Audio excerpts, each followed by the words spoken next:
커다란 창문을 열고 난 그냥 영화를 보네. 창밖의 영화. 창밖의 영화를 들으면서 잠에 든다는 분들이 많이 계시더라고요. 네, 잠에 깨어있을 때나 잠이 들 때나 저희와 함께 해주세요. 안녕하세요. 배우 주예린입니다.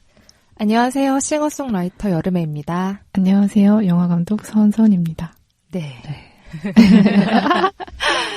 아, 드디어 또 녹음이 시작됐네요. 네.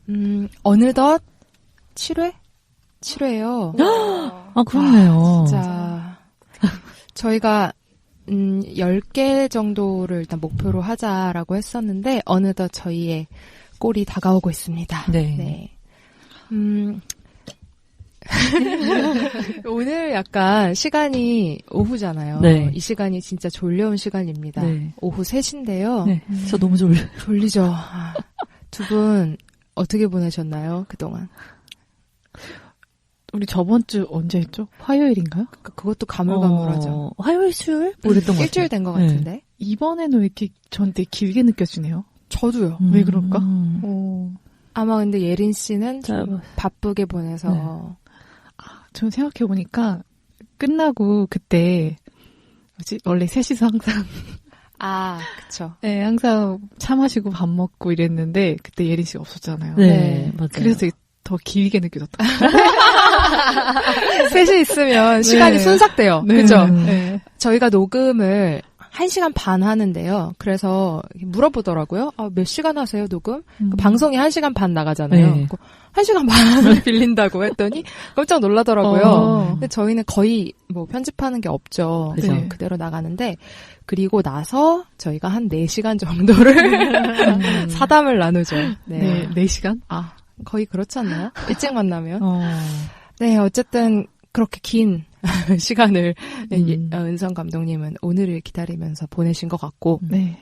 예린 씨는 어떻게 보내셨어요? 저는 너무 많은 일이 있었어서 우선 생계를 위해서 아르바이트를 좀 하느라고 네. 네, 몸도 마음도 많이 지친 상태고 그리고 아빠 생신이셨어요. 주말에. 그래서 가족들이 또 시간도 보내고 네, 중간에 오디션도 하나 보고 네.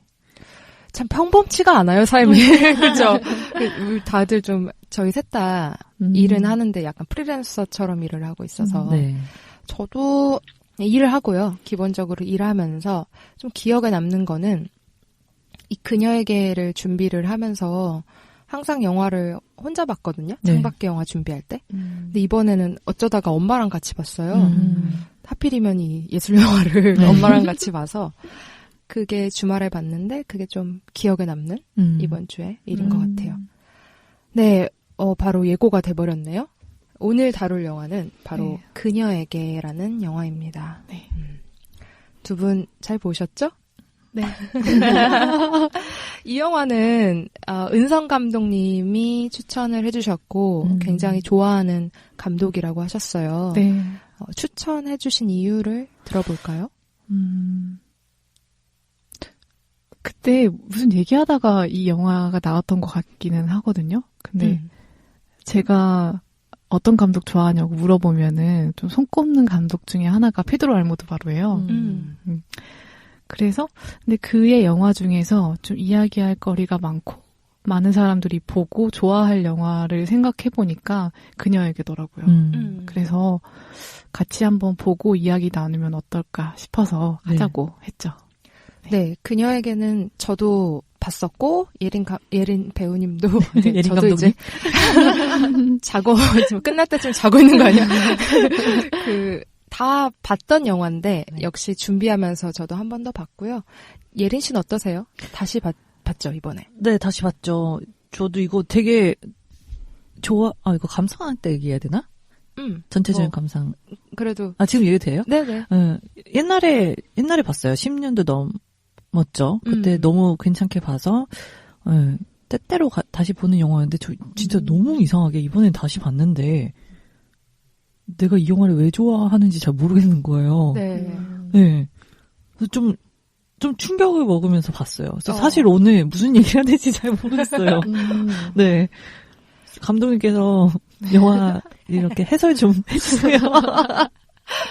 아마 오늘 약간 그런 거 아닐까요? 저도 비슷한데, 네. 왜 좋은지를 찾아가는 1시간 반의 여정. 좋아요. 근데 이 영화 본 사람들 비슷할 것 같아요. 이게 하나로 딱 떨어지는 영화가 아니라서 네. 그런 매력이 있어요. 네, 그럼 바로 영화로 들어가 보도록 할게요. 네. 그녀에게는 2002년 개봉작이고 처음으로 다루는 스페인 영화입니다. 네. 네, 감독은 페드로 알모도바르이고요. 그의 전작은 너무 많은데 뭐 대표작이라고 하면 내 어머니의 모든 것, 귀향, 나쁜 교육, 최근작으로는 줄리에타, 내가 사는 피부. 그리고 너무 많죠, 필모가. 네. 혹시 또 빼먹은 게 있나요? 대표작? 그거 뭐죠? 신경쇠약 직전의 여자. 직전의 여자. 뭐 네. 하이힐, 비밀의 하이힐. 꽃. 하이힐이 그 페넬로페 크루즈가 나온 건가요? 하이힐이요? 아니요. 하이힐에서는 아니고. 그건 귀향. 빨간 구두인가 보다. 빨간 구두. 예. 죄송합니다. 페넬로페 크루즈가 많이 나오죠. 네. 네. 내 어머니의 모든 것에도 나오고 귀향도 나오고 또 배우들이 많이 겹쳐서 맞아요. 나오더라고요. 하이힐에 나오나요? 하이힐의 주인공은 아니었던 것 같은데. 잘 기억이 안 나네. 그런 식으로 조단역으로 나왔을 수도 있을 것 네. 같은데요. 네. 네, 그래서 이런 좋은 영화들을 많이 찍은 어떻게 보면 예술영화 감독이라고 해도 좋을 것 같은데 스페인을 대표하는 감독 중에 한 명입니다. 네, 그래서 이 영화 이제 그녀에게로 들어가 보면 주연은 이게 다 낯설어요. 이게 스페인 이름이다 보니까 하비에 카마라, 다리오 그란디네티, 레오노르 와틀링, 로자리오 플로렌스 이게 주연 4명의 이름이고요. 그러면 줄거리로 들어가 보도록 할게요. 그녀에게는 지금까지 창밖의 영화에서 다뤘던 영화 중에 제 생각에는 가장 이미지가 좀 돋보이는 영화라고 생각이 들었어요. 그러니까 서사를 이렇게 설득력 있게 이어가면서 흔히 말하는 기승전결을 만든다기보다는 그 순간순간이 중요하고 그 장면의 이미지만으로도 좀 충분한 영화라는 생각이 들었습니다. 물론 이 영화에도 서사가 있고 또 반전도 있죠. 하지만 어느 장면을 봐도 중간부터 봐도 시선을 뭔가 잡아 끄는 그런 매력이 있는 영화 같아요. 설사 앞을 좀 놓쳤다 하더라도 이 영화에 눈길이 머물면 좀 집중해서 보고 싶게 하는 그런 매력이 있는 영화 같아요. 그녀에게 시작도 이런 특징을 보여줍니다. 영화가 시작되면 무대에 커튼이 올라가요. 그리고 무용 공연이 펼쳐지죠. 먼저 여자 무용수가 보이는데 그 중에 한 명은 좀 뒤에 있어서 작게 보이고 앞에 있는 여자는 눈을 감은 채로 자신의 가슴을 뭔가 고통에 찬 얼굴로 쓸어내리고 있어요. 두 사람은 이제 슬립같이 아주 얇은 드레스를 입고 있는데 벽 쪽으로 가서 몸을 막 쿵쿵 부딪히거나 뭔가 허물어지는 듯한 동작 이런 걸 보여주고 있어요. 질문이 있는데 여기서 근데 두 분은 이 무용 공연 어떤 감정으로 보셨나요? 시작되면 바로 나오잖아요. 찌찌뽕. 먼저 얘기할까요? 네. 네. 저는 사람들 얼굴이 집중됐던 것 같거든요. 그 눈을 감고 있잖아요. 네. 그 무용수가. 그리고 그 의자를 치워주는 남자는 또 되게 얼굴 표정을 보면은 그 여자를 막 구해주려고 하는 듯한 되게 표정이 긴장감이 막 넘쳐요. 막 정말 죽기 직전 혹은 막 위험에 빠져있고 불안해하는 여성에게 어떻게든 자기가 뭔가를 해주려고 막 애쓰려고 하는 안간힘을 쓰는 표정 같은 게 있어서 감정이 굉장히 크게 느껴졌었던 것 같아요. 그 공연이. 네, 예린 씨는 어떠셨어요? 저는 기본적으로 아픔, 상처, 고통 이런 거 얘기를 하고 있다고 생각을 했고 그 장면 끝나자마자 그 남자 주인공이 그 공연에 대해서 이야기를 하는 장면이 나오잖아요. 약간 저는 그거랑 비슷했던 것 같아요. 그 남자가 아슬아슬하면서 말해주는 게 예린 씨 마음 같았구나. 네. 의자 치워주는데 부딪히지는 않을까 뭐 이런 생각도 들고 이런 공연과 일반인 그 의자를 치워준 남자 예를 들어 그게가 한데 섞여 있는 그런 느낌? 잘 몰라요. 네. 이제 설명에 생략했는데 그 눈 감은 무용수가 앞에 의자들이 굉장히 많이 널려 있는데 눈을 감고 있기 때문에 보이지 않죠. 근데 무작정 막 우다다다다 하면서 앞으로 전진해요. 그때 눈을 뜨고 있는 남자가 그 의자들을 치워주죠. 부딪히지 않게. 그게 그 공연의 핵심인 것 같은데, 네, 바로 지금 두 분이 얘기한 그런 느낌의 뭐 정답을 알 수는 없죠. 어쨌든 공연이 펼쳐지고 있어요. 이런 것처럼 아까 제가 초반에 말했던 이미지가 중요하다고 말씀드렸는데 서사하고 어떤 뚜렷한 관련성이 있는 건 아니잖아요. 이게 좀 단독적인 무용 공연입니다. 그런 공연에 초반 한 3분 정도를 소요하더라고요. 이렇게 공연을 보여주다가 카메라는 관객석을 비추고요. 이제 2명의 남자가 공연을 보고 있는 모습이 나옵니다. 한 남자는 좀 상대적으로 통통하고 좀 부드러운 인상, 그 눈을 좀 호기심 어린 눈으로 공연을 보고 있고, 다른 남자는 조금 더 나이가 들어 보이는데 약간 고통스러운 것처럼 이렇게 눈매가 또 입매가 꾹 다물려 있는 채로 눈물을 흘리고 있어요. 그러자 다른 남자가 그 우는 얼굴을 흘끔흘끔 쳐다봅니다. 장면이 전환이 되면 지금 예린 씨가 아까 말씀했던 그런 장면인데요. 그 공연 본 내용을 누군가한테 설명해주고 있는 남자로 바뀌어요. 근데 이 남자가 바로 아까 울고 있는 남자를 보던 그 남자죠. 그래서 자기가 봤던 공연 이야기를 시시콜콜 털어놓고요. 좀 다정하게 그랬는데 저랬는데 이러면서 말하고 있죠. 근데 말을 하면서 손으로는 누군가의 손톱을 손질을 해주고 있습니다. 이 남자는 베니그노이고요. 근데 이게 베니그노인가요? 베니뇨인가요? 뭐라고 써요? 영화에서는 베니그노라고 하지 않아요? 스페인 발음이라 둘 다 나온 것 같아요. 또 어떨 때는 베니뇨 이러기도 한 것 같긴 해요. 네, 일단 베니그노로 저는 할게요.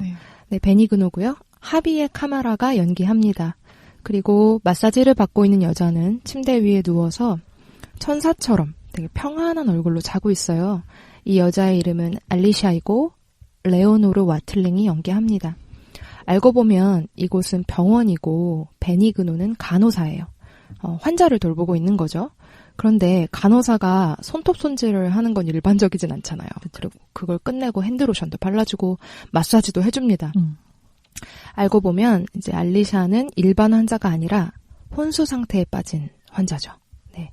그래서 베니그노는 일반적인 간호 업무 외에 목욕, 마사지, 손톱 정리, 헤어 커트 같은 일들도 해주고 생리주기를 체크해서 관리하는 일까지 해줍니다. 그뿐 아니라 자기가 보고 온 무용 공연 그런 팜플렛에 사인을 받아가지고 알리샤 얼굴에 막 눈 감고 있는 얼굴에 보여주면서 나 사인을 받아왔어 이러면서 말도 걸고 거의 이제 깨어있는 사람을 대하듯이 돌봐요. 베니그노 외에 다른 간호사들도 있지만 베니그노는 이제 자원을 해서 대타로 일하기도 하고 거의 자기 삶의 대부분을 알리샤를 돌보는데 쓰고 있습니다. 네, 한편 공연을 보고 울고 있던 남자도 있었죠. 네, 그의 이름은 마르코고요. 다리오 그란디네티가 연기합니다. 이번에는 그의 이야기가 펼쳐지는데요. 마르코는 집에서 토크쇼를 보고 있어요. 네, 생방 토크쇼인데 여성 투사인 리디아가 인터뷰를 하고 있죠. 리디아는 로자리오 플로렌스가 연기하고요. 리디아의 외모를 설명을 드리면 일단 어깨 아래로 내려오는 좀 구불구불한 풍성한 검은 머리, 까무잡잡한 피부, 그리고 그때 입고 있는 옷은 이렇게 몸에 딱 달라붙는 까만 드레스에 핑크색 그 스팽글이 붙은 부츠, 롱부츠를 신고 있어요. 좀 섹시한 이미지죠. 그러니까 투사라고 하면 좀 워낙 소가 크니까 그런 사람이 해야 될 것 같은데 굉장히 가녀린, 좀 가녀리다기보단 당차지만 체구가 좀 작은 여성입니다. 그런데 진행자가 투 얘기는 하지 않고 전 남친 얘기, 막 가식거리만 계속 얘기를 하는 거예요. 그러니까 리디아는 자리를 박차고 나가버리죠. 생방인데 진행자가 리디아의 막 옷자락을 붙잡고 말해주고 가라. 그러니까 리디아가 뿌리치고 다시 앉히고 그런 이렇게 좀 웃긴 장면이에요. 결국엔 나가버리고요. 방송사고가 나죠. 그런데 그 모습을 이제 화면 속에 리디아의 모습을 지켜보던 마르코는 관심이 생겨요. 그녀에게. 그래서 인터뷰를 하기로 결심합니다. 왜냐하면 마르코의 직업은 기자이면서 여행 작가거든요. 그래서 리디아의 결전의 날이죠. 투어 경기가 있는 날 마르코는 경기장을 찾아가고요.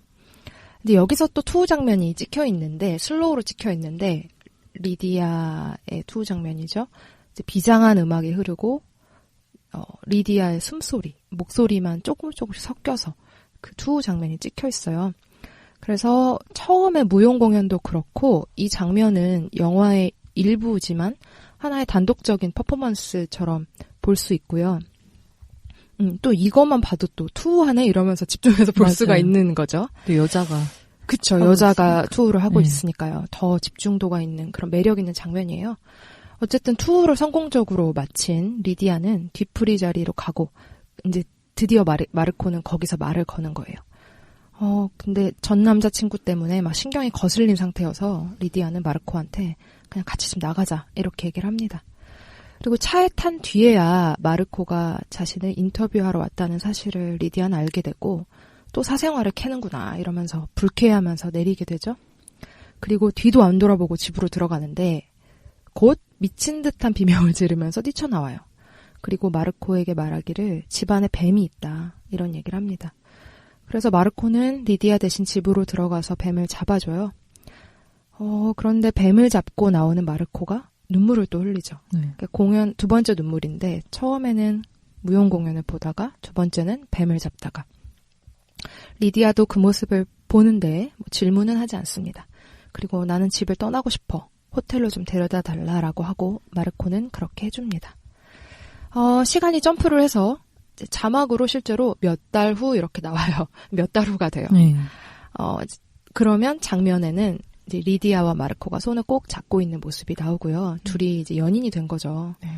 이날도 리디아의 투우 경기 날이고, 근데 리디아가 경기 끝나면 오늘 할 말이 있어 이렇게 얘기를 합니다.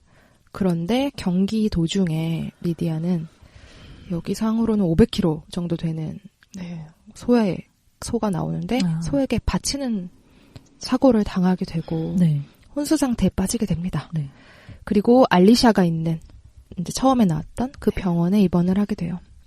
그러니까 이때까지 따로따로 펼쳐지던 베니그노와 알리샤의 이야기와 마르코와 리디아의 이야기가 이제 병원에서 만나게 되는 거예요. 혼수 상태에 빠진 여자친구를 앞에 두고 이제 마르코는 도저히 뭐 어떻게 해야 될지 몰라요. 망연자실 있는데 그때 베니그노가 이렇게 말합니다.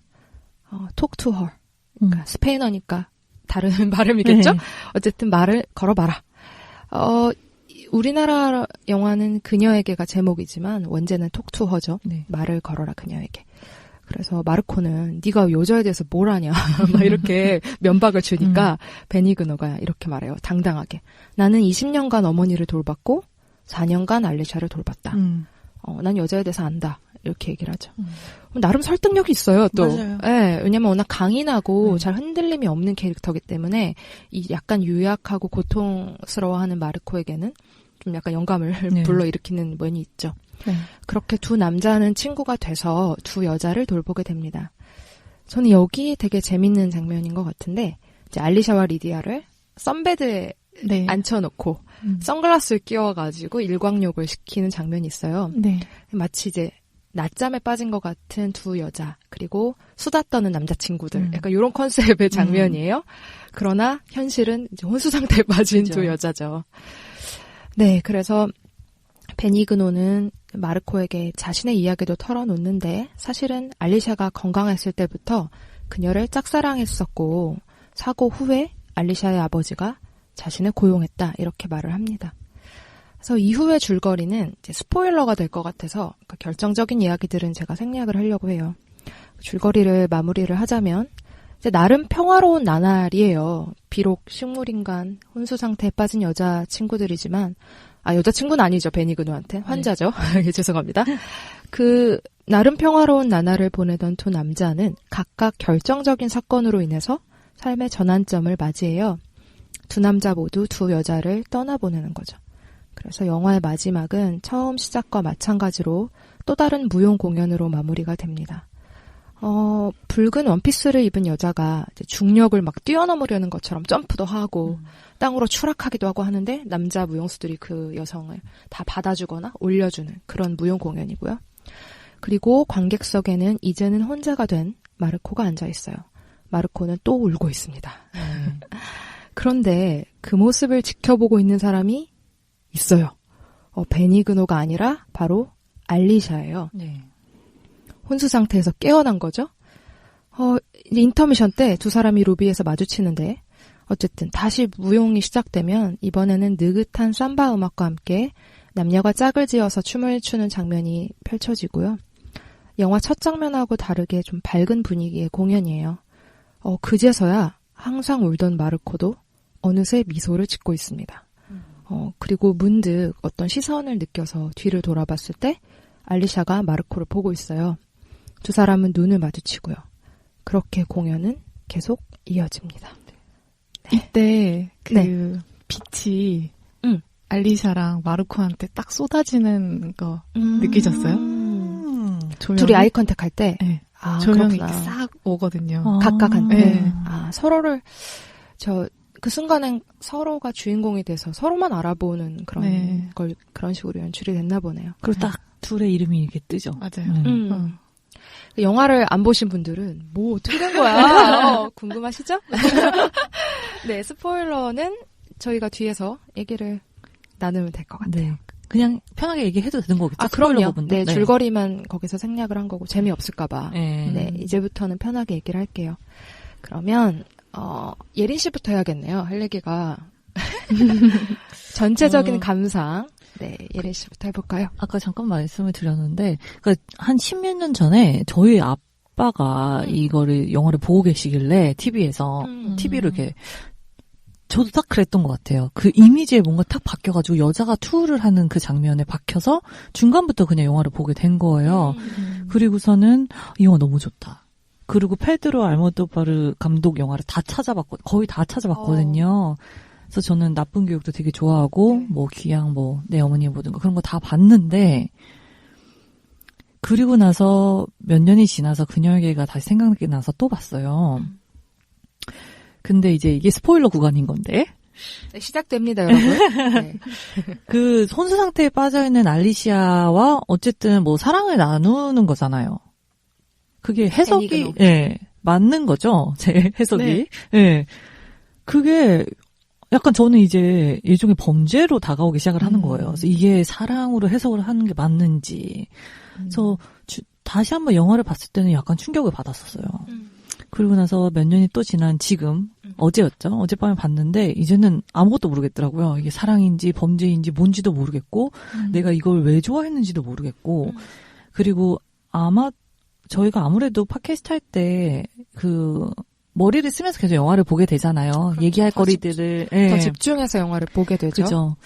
얘기할 거리들도 찾고 생각도 정리하면서 보게 되는데 제가 그냥 직관적으로 처음에 영화를 봤을 때 받았던 인상이 그냥 이 감독의 영화관이 아닌가라는 생각이 조금 드는 거예요. 그래서 시각적이고 좀 감각적으로 영화를 만들고 머리를 굳이 쓰지 않고 영화를 봤을 때 느껴지는 것들 그게 결국 관객들이 영화를 통해서 얻어가는 게 아닌가라는 생각이 좀 들었어요.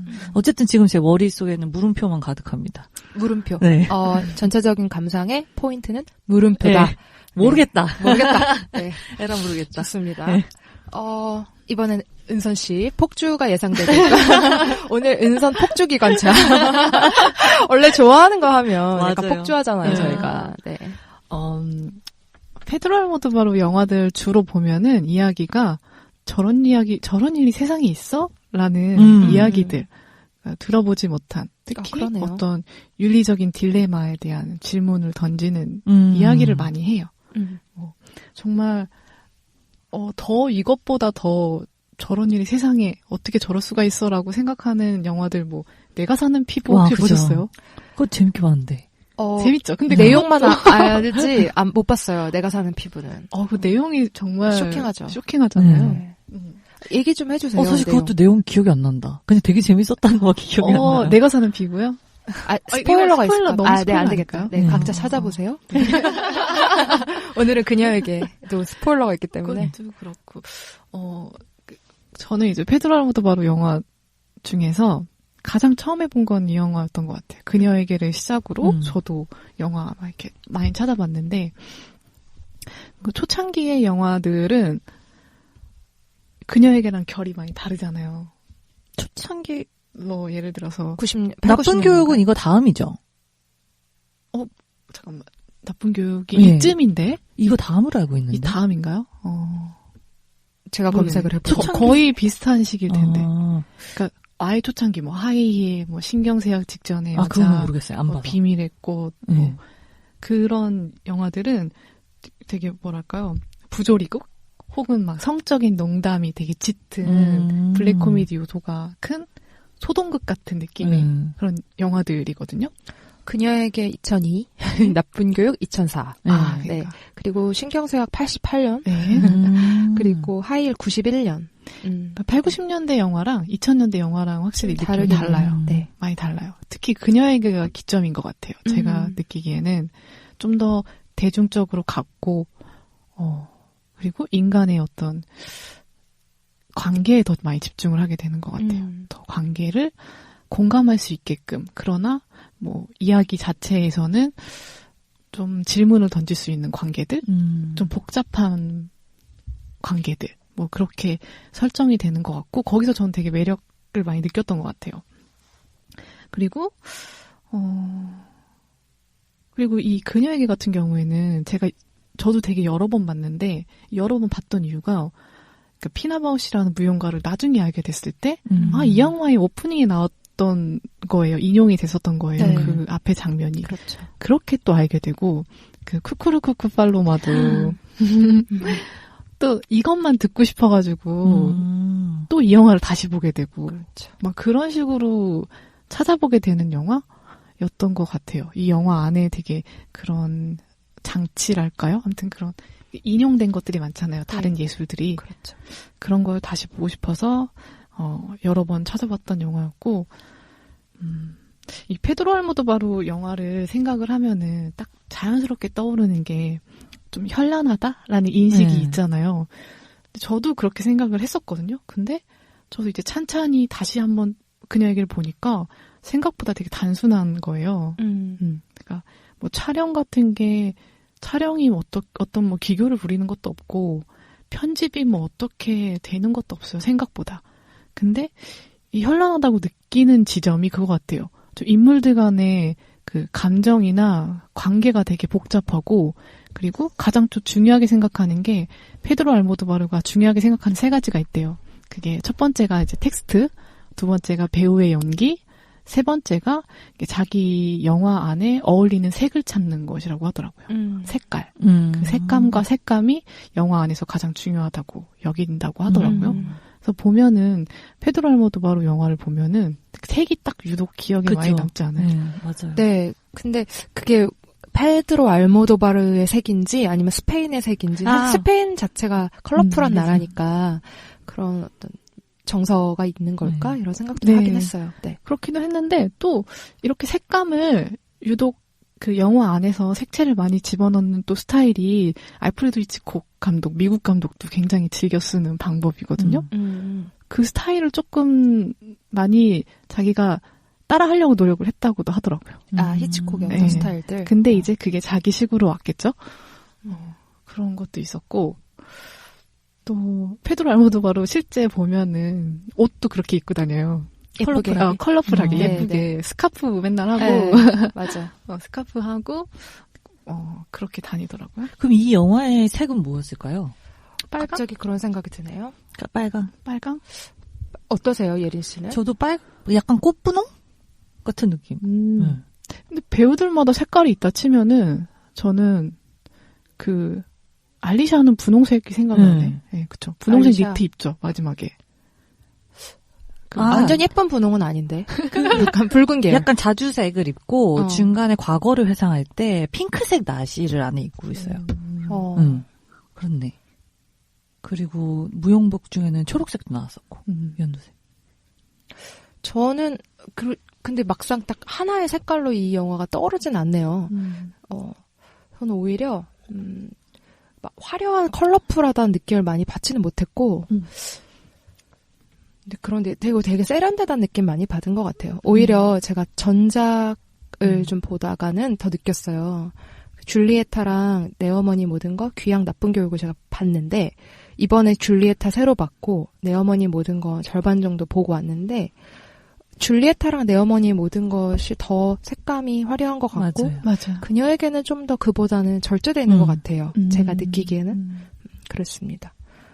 근데 그 색이라는 게 어쩌면 정말 컬러일 수도 있고 이제 그 안으로 들어온 예술 작품의 톤일 수도 있다는 생각이 들어요.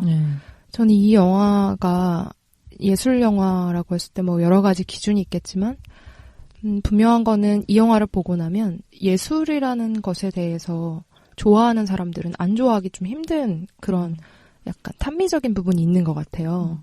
그러니까 정말 예술을 사랑하는 감독 같고 그리고 예술이 곧 삶의 어떤 이야기를 들려줄 수 있다고 믿는 사람 같아요. 그러니까 그 감정을 그대로 표현하는 게 아니라 그 예술이라는 필터를 통해서 캐릭터들이 자신의 감정을 찾거나 아니면 표출하거든요. 그런 부분이 이 감독의 특징인 것 같다는 생각이 들었습니다. 맞아요. 네. 이 감독 영화를 보면은 한 장면만 봐도 이 감독 영화 같다라는 생각이 저는 들어요. 딱 보면은 그리고 딜레마라는 부분이 또 이 사람의 핵심인 것 같아요. 그러니까 관계를 아까 제가 서사를 이렇게 쭉 쌓아가다가 증폭시키는 그런 것 같진 않다고 했는데 보통 서사를 차곡차곡 쌓아가는 것들은 그 감독이 혹은 정말 전해주고 싶은 게 분명한 영화일수록 기승전결을 쌓기가 좋거든요. 그렇죠. 그리고 제가 안 좋아하는 영화는 그 메시지가 너무 분명한 건데 그런 면에서 이 페드로 알모도바르는 그런 시도조차 하지도 않을 뿐더러 그렇게 읽히는 걸 거부하고 있는 것 같아요. 그러니까 하나의 메시지. 뭐 예를 들어 이거 물어보면 좋을 것 같은데 이 그녀에게 주제는 뭘까요? 그러니까 주제가 곧 메시지잖아요. 그죠? 어떤 걸로 느끼셨어요? 굳이 이 영화의 주제를 꼽아보라고 한다면. 저는 사랑과 고독? 사랑과 영화? 고독. 더 좁힌다면 어떨까요? 그러니까 주제라고 하면 보통 뭐 안 좋은 영화들 예를 들어야 되니까 하지 않을게요. 그러니까 주제가 분명한 게 있잖아요. 제일 최악은 권선징악이죠. 착한 사람은 복을 받고 나쁜 사람은 벌을 받는다. 이게 최악인데 뭐 신데렐라 스토리들 그것도 당연히 이제 주제가 분명한 걸 거고요. 예린 씨는 어떠세요? 이거의 영화의 주제요? 모르겠어요. 그 주제 저는 좀 오히려 되게 뚜렷하다고 생각이 들어요. 어떤 면에서 사랑에 대한 얘기인데 사랑에 대한 얘기. 여기서 좀 더 뭐 구체적으로 이야기를 하라고 하면은 다양한 이야기들이 나올 수 있겠다라는 생각이 들지만 정말 그 사랑의 방법들 아니면은 각자가 가지고 있는 그 태도들이 다 영화 안에서 나오지 않았나요? 뚜렷하게. 사랑에 대한 태도의 다양성? 네. 그게 주제일 순 있죠. 그러니까 근데 예를 들어 사랑에 대해 정의하진 않잖아요. 그러니까 네. 사랑은 다 보고 나면 사랑은 이런 거구나. 이렇게 느껴지는 영화는 아니니까 이제 그런 영화들도 그런 목적을 두고 만드는 어떤 이야기들도 있긴 있는 것 같아요. 좋은 이야기는 아니겠죠. 물론 그런 거는. 근데 어쨌든 우리가 앞서 다뤘던 영화들에 비해서 그녀에게가 제일 저는 그런 뭔가 전달하려고 하는 목적이 애초부터 그런 어떤 목적을 두고, 그러니까 그 목적은 오히려 사랑에 대해 생각해보세요가 목적이 된다면 뚜렷하지만 사랑은 이런 거예요라는 어떤 제시? 이런 것들을 애초부터 안 하는 작가 같다는, 감독 같다는 생각이 들기는 했거든요. 질문을 던지는 질문을 던지는 거. 그게 제일 좋은 예술이죠, 사실. 그런 면에서 예술적인 것 같아요. 네. 이 영화가. 그러면 연출, 연기인데 네, 어느 것부터 해볼까요? 감독님? 네. 제가 이 영화 좀 뒷이야기를 얘기해드릴까봐요. 이 그녀에게를 어디서 영감을 받았는지에 대해서 감독 인터뷰 읽었거든요. 재밌겠죠. 네. 이분 근데 나이 많으시죠? 많으실 거예요. 40년생? 40년생? 70년대? 70년. 70대 아닐까요? 70대. 네네. 왜요? 연륜이 느껴지나요? 그거보다, 그냥 이것도 제 선입견인데요. 네. 나이 많은 분이 이렇게 조금, 이렇게 제약 없는, 제약이 없이? 그러니까 얽매이는 거 없이 되게 자유롭게 뭔가 표현할 수 있나? 라는 거에 대한, 네, 그런 궁금증? 49년생이시네. 아주 많진 않네요. 그러면 70세시구나, 한국 나이로. 이 영화 한 50대 만드신 건가요? 40대 후반인가? 그러네요. 16년 전이니까? 네. 40대네, 40대. 젊었네. 한국 나이로 40대. 한국 나이 꼭 붙여줘야 돼. 만으로 할 생각하지 마. 아니구나. 54시구나. 54시네요. 네. 그러네. 그쵸. 너무 젊다, 40대는. 그쵸. 아무튼, 죄송합니다. 네. 아무튼. 그래서, 뒷이야기. 뒷이야기. 네. 감독이, 이 그녀에게 이야기를 만들 때, 자기가, 시나리오를 쓰는 과정에 대해서 얘기를 해줬어요. 지난 10년간 일어난 몇 가지 실제 사건을 기록해 놓은 것에서부터 시작을 했다고 해요. 원래 글 쓸 때 신문 많이 보고 참고 많이 하잖아요. 어떤 재밌는 기사나 혹은 특이한 기사 같은 거 이제 발췌했다가 그거를 영감을 받아서 이제 스토리로 풀어내는 작업들을 주로 하잖아요. 그 중에 이제 페드로 알모도바로는 여러 가지의 어떤 기록들을 가지고 섞어서 이 그녀에게라는 이야기가 탄생을 했다고 해요. 그래서 첫 번째는 한 미국 여인이 16년 만에 코마에서 깨어났고, 깨어났고, 그녀가 간호사들의 부축을 받고 걷고 있는 사진을 보고, 페드로 알모도바로가 충격을 받았대요. 근데 제가 보니까 이 영화 안에서 그 장면이 있거든요. 마르코가 의사 선생님한테 리디아가 가망이 없냐고 물어봤을 때, 모약적 소견으로는 가망이 없다라고 하면서, 하지만 기적은 있다 하면서 보여준 잡지가 있어요. 그게 실제 인물인 거예요? 아마 그러지 않을까? 이게 그 부축을 받고 있는 사진이더라고요. 그리고 그 한 사건이 있었고요. 이 부활이 이 그녀의 회생 불가능한 그 부활이 과학에서 말한 모든 것들을 반박하고 있다는 것에 일단 흥미를 가져서 이걸 기록해뒀대요. 그리고 두 번째는 루마니아에서 시체 공시소의 젊은 야간 경비원이 한 여성의 시신에 매료돼서 성범죄를 저질렀는데 그 추행에 반응을 해서 죽은 여자가 또 깨어난 사건이 있었대요. 실제로. 죽은 거 아니잖아요. 죽은 게 아니었대요. 그러니까 죽은 게 아닌데. 강직증으로 죽은 줄 알았던 강직증의 여성이었고, 근데 시체까지 갔대요. 간 거면은 사실 거의 이제 강직증이 뭐예요? 죽을 뻔했던 거죠. 몸이 굳는 건가? 그런가 봐요. 그렇지만 범죄를 저질렀기 때문에 감옥에 가는 것까지는 막을 수가 없었대요. 그래서 그 가족들이 음식도 대신 넣어주고 변호사를 대주었다고도 해요. 법이 볼 때는 그 경비원이 강간범이지만 가족이 볼 때는 생명의 은인인 거예요. 이런 윤리적인 딜레마가 그녀에게 스토리에 영감을 좀 주었다고도 해요. 네. 그리고 또 세 번째가 뉴욕에서 9년간 코마 상태인 여성이 식물인간 상태로 임신을 했고, 이것도 며칠 뒤에 어떤 사람이 범인으로 잡힌 사건이 있었대요. 의학적으로 사망인 상태잖아요. 온수 상태는. 네. 근데 그 상태에서도 어떻게 새 생명을 잉태할 수 있을까에 하는 또 질문이 있어서 있었다고 해요. 그래서 이러한 사건들을 기록을 했던 게 있었고, 그 이야기들을 다 이제 섞어서 자신의 어떤 개인적으로는 자신의 깨져버린 모든 연애에 대한 기억을 가지고 이 영화를 만들었다고 하더라고요.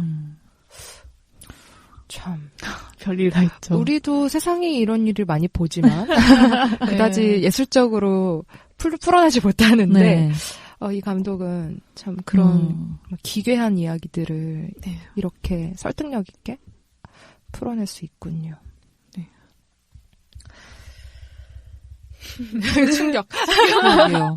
충격이죠. 그런 일이 있었다고 해요. 그러니까 저는 이 영화를 예술적으로 접근해서 토론을 해볼 수도 있고 윤리적으로 접근해서 토론해볼 수도 있고 그러니까 좀 여러 가지 다면적인 면이 있는 영화 같아요. 그렇기 때문에 이거를 사랑 영화로 볼지 아니면 어떤 사람한테는 불쾌하게 다가올 수도 있다는 생각도 들거든요. 그렇죠. 네.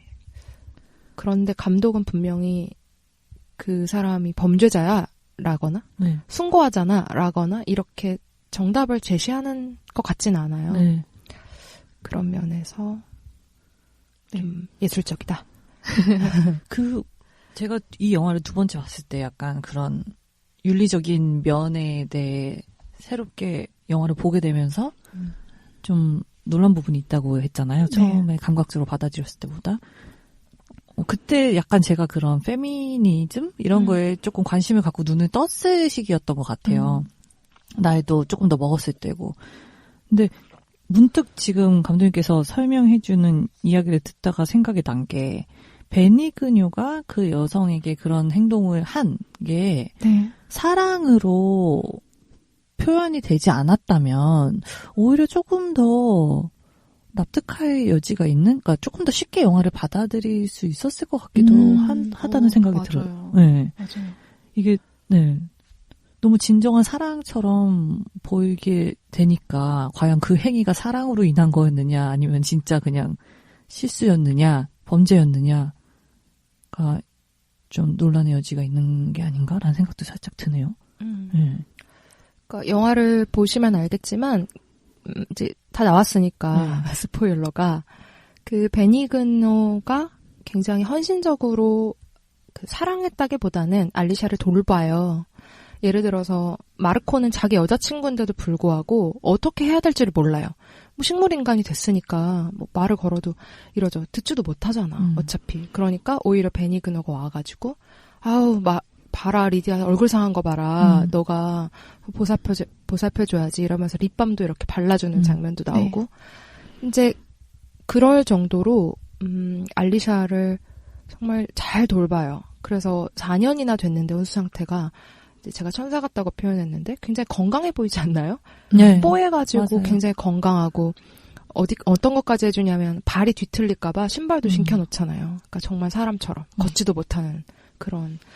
근데 이제 그런 것과 갑자기 그런데 이제 강간이죠. 네, 그러니까 확실히 범인이라고 100% 나오진 않지만 우리는 추정할 수 있는데 그래서 임신을 시키는 거예요 알리샤를.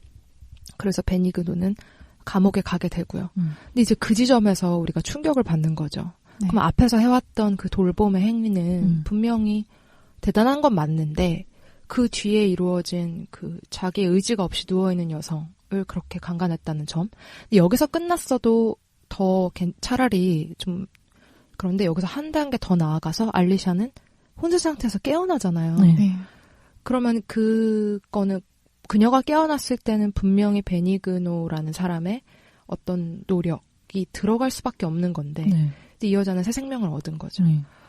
이렇게 되니까 이제 말 그대로 딜레마에 빠지는 거죠. 그러면 베니그노는 우리가 어떻게 그 사람을 판단할 수 있을까? 그게 이제 질문으로 남는 영화 같아요. 그러니까 아마 이 주인공이 4명이 나오지만 가장 핵심적인 질문 혹은 핵심적으로 끌리는 캐릭터는 베니그노가 아닌가 하는 생각이 들어요. 네. 연기는 어땠나요? 베니그노. 이 4분이 다 스페인에서는 되게 유명하고 특히 주인공 베니그노 하비에 카마라는 굉장히 유명한 배우래요. 국민 배우고 다리오 그란디네티도 마찬가지고 그 마르코. 그리고 조금 숨은 이야기를 해드리면 레오노르 와틀링 그 알리샤는 실제로 무용을 하던 사람인데 다리를 다쳐서 그 꿈을 접어야 했던 인물이고요. 근데 로자리오 플로렌스는 리디아죠. 가수예요. 굉장히 유명한 가수. 그러니까 그 열정이 멋있다. 저는 투우사인 줄 알았어요.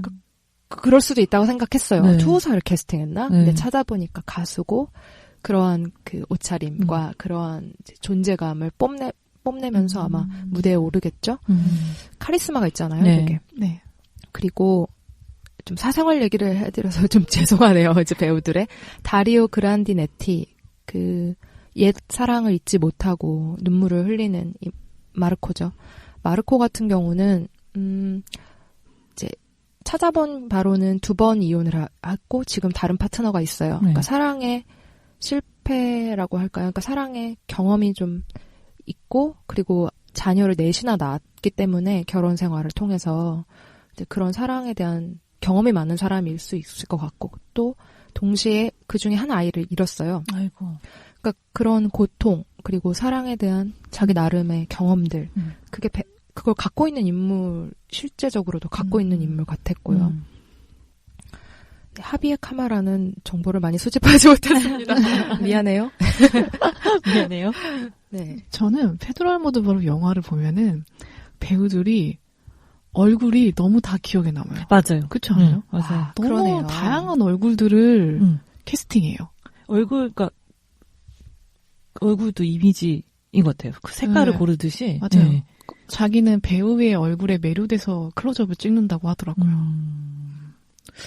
보면은 표정이나 몸짓이나 이런 그 것들이 너무 다 다르지 않아요? 배우들이 진짜 다 다르겠지만 유독 되게 달라요. 느낌이. 실제로 연기 연출하는 것도 보면은 리허설 때 대사를 맨 마지막으로 이제 한대요. 체크를 한대요. 다 이제 동선 맞추고 뭐 기술적인 테스트 한 다음에 이제 배우랑 단둘이서 이제 이 대사를 어떻게 할 것인가에 대해서 마지막으로 체크를 하고 최대한 심플한 대사를 쓴대요. 그리고 나서 현장에서는 그 심플한 대사를 여러 톤으로 한대요. 코믹한 톤, 뭐 과장된 톤, 뭐 혹은 더 우스꽝스럽거나 더 슬프거나 극적이거나 여러 가지 톤을 쓰고 자기가 편집실에서 그걸 고른다고 하더라고요. 아, 진짜요? 그런 식의 연기 연출을 많이 한대요. 되게 신기하네. 보면은 이 영화에서도 대사가 되게 짧지 않아요? 다 길게 뭐 설명하는 장면 빼고는 함축적인 대사가 네, 좀 많은 많죠. 것 같아요. 특히 네. 막 주절주절 떠드는 대사보다는 그죠. 마르코랑 리디아의 네. 장면들 보면은 말이 거의 없죠. 뭐 전화해가지고 인터뷰 오늘 할 거야 그러니까 지금 뭐 하냐 그랬나? 그러니까 알몸이에요 이러지 않아요? 대사 있지 않아요? 어떤 장면이세요? 뭐지? 아 그게 약간 다른가? 제가 본 자막이랑 다른가? 다른 것 같은데? 네. 아, 전 왓챠플레이에서 봤는데. 아 잠깐 인터뷰 그러니까 뱀을 잡아주고 나서 네네. 다음날 호텔에 데려다주고 네. 다음날 다음날 아침에 전화를 하겠다 해가지고 마르코가 전화를 해요. 그러니까 오늘 인터뷰 괜찮으세요? 어떠세요? 하니까 리디아가 좋아요.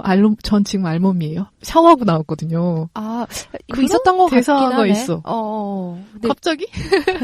진짜 갑자기? 근데 그 둘의 대사가 좀 기이한 면이 있어요. 맞아요, 네. 맞아요. 네, 일상 톤이 아니에요. 그렇죠.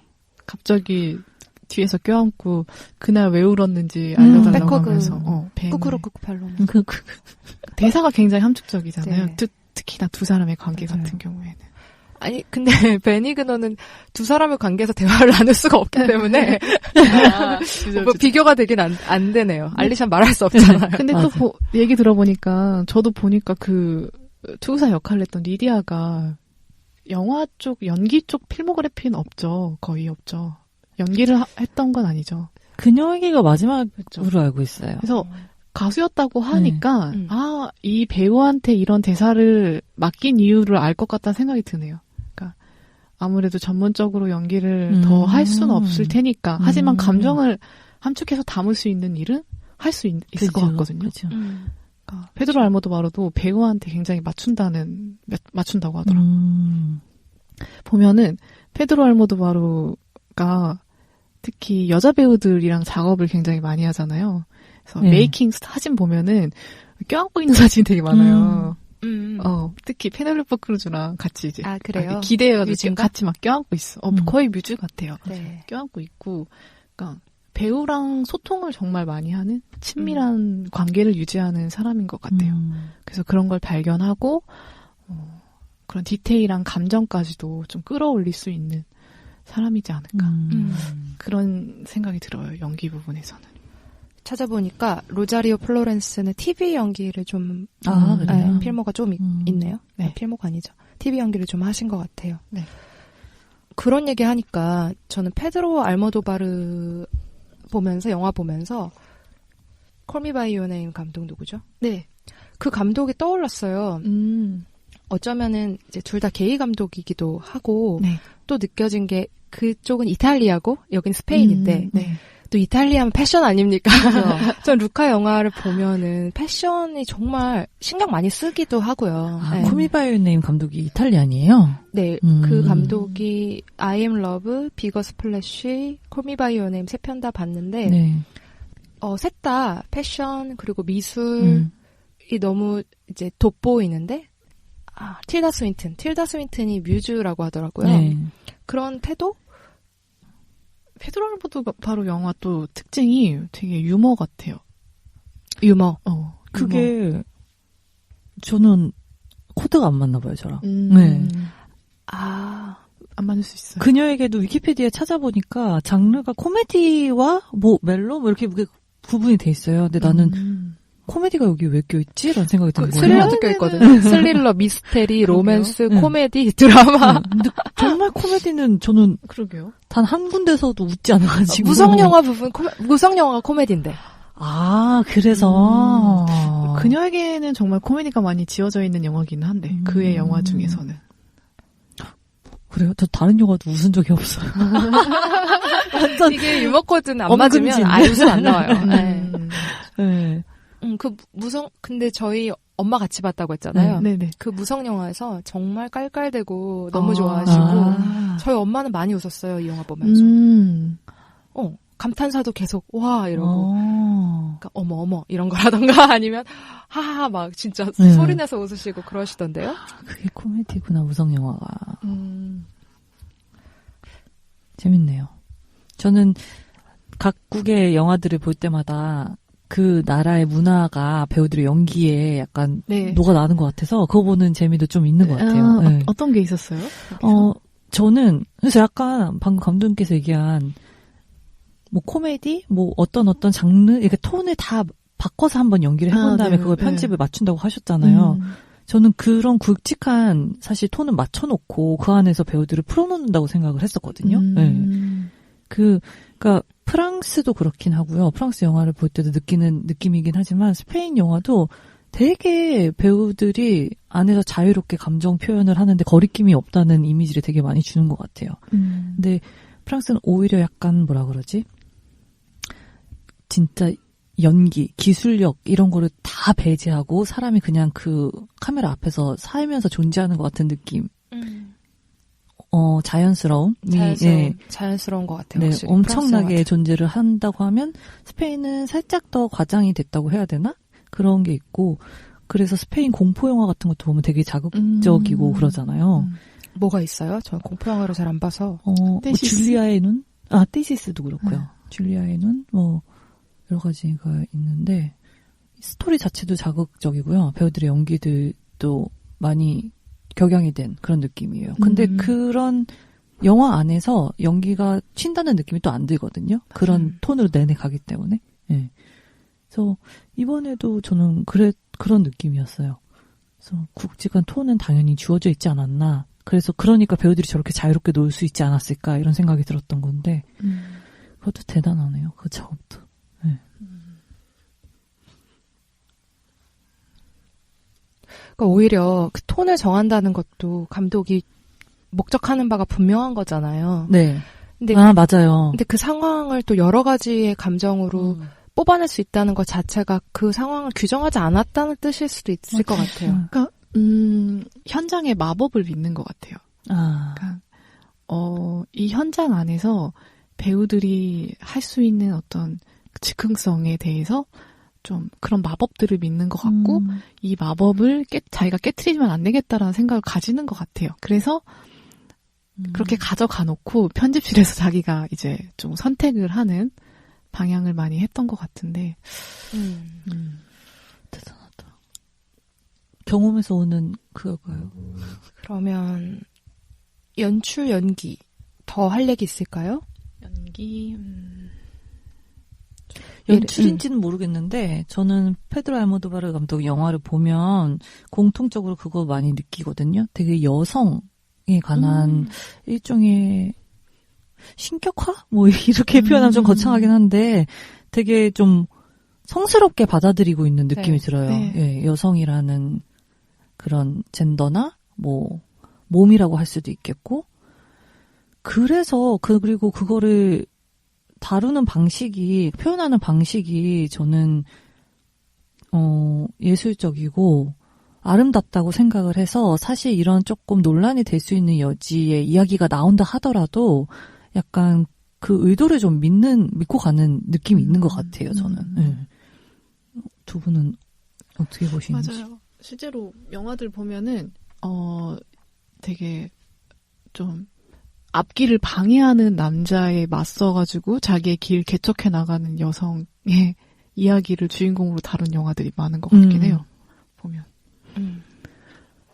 저는 특히 여성 중에서도 그 어머. 생명을 그렇죠. 네. 그러니까 꼭 어머니라기보다는 이게 그래도 저는 이 감독이 참 좋은 게 우리가 고정화되어 있는 어머니상을 제시하진 않아요. 맞아요. 그렇지만 아이를 가질 수 있는 몸 네. 그리고 그로 인해서 세상이 결국 그러니까 생명을 잉태한다는 거 그 부분에는 확실히 감독이 굉장히 좀 의미를 두는 것 같아요. 네. 그래서 제가 최근에 봤던 뭐 줄리에타나 그녀에게랑 내 어머니의 모든 것 보면 다 그 임신이라는 것이 중요한 사건으로 나오거든요. 그리고 또 한 가지는 신기하게 세 가지 다 식물인간이 나와요. 그래서 저는 이제 조금 더 이제 시간이 있다면 더 생각을 해봤을 텐데 그럴 시간은 없었고 그래서 이제 오늘까지 이제 준비를 하다 보니까 그 부분에 대해서 살아있지만 죽어있는 것과 경계에 있는 사람들 네. 거기에 분명히 감독이 관심을 갖고 있다. 그다음에 두 번째는 연결고리일 수도 있는데 생명을 잉태한다는 거 그것에 대한 그런 인간의 힘 그런 거에 좀 관심을 갖고 있다. 네. 이 두 가지를 봤습니다. 네. 고정화된 것들 그동안 우리 전형성, 네. 고정성 얘기를 했을 때 가장 거기서 자유로운 감독 같아요. 네. 여태까지 저희가 다뤘던 것 중에서는 네. 정말로 틀이 없는 것 같아요. 그러니까 너희가 생각하는 거 그걸 다 내려놓고 다시 한번 바라봐라는 거를 보여주는 작가 같아요. 그러니까 오히려 리플리는 좋았지만 복합적이고 좋은데 약간 모범생 그런 면에서는 약간 모범생적인 면이 저는 있다고 생각하거든요. 그죠. 무슨 말인지 네. 아시겠어요? 근데 이제 이 작품에 나오는 등장인물들은 그런 조그만 그런 전형성조차도 이를테면 부잣집 아들 디키 그리고 작가를 꿈꾸는 마지 뭐 그런 좀 흑수저의 리플리 근데 이것도 뭔가 있잖아요. 네. 우리가 알고 있는 인물이에요. 네. 거기서 우리가 그걸 끌어올 수 있어요. 상상을 끌어올 수 있는데 여기 등장하는 사람들은 뭔가 그 끌어올 단서가 많지가 않아요. 맞아요. 그런 면이 계속 신선함을 불어넣는 것 같아요. 저한테는 그런 특징을 전 느꼈습니다.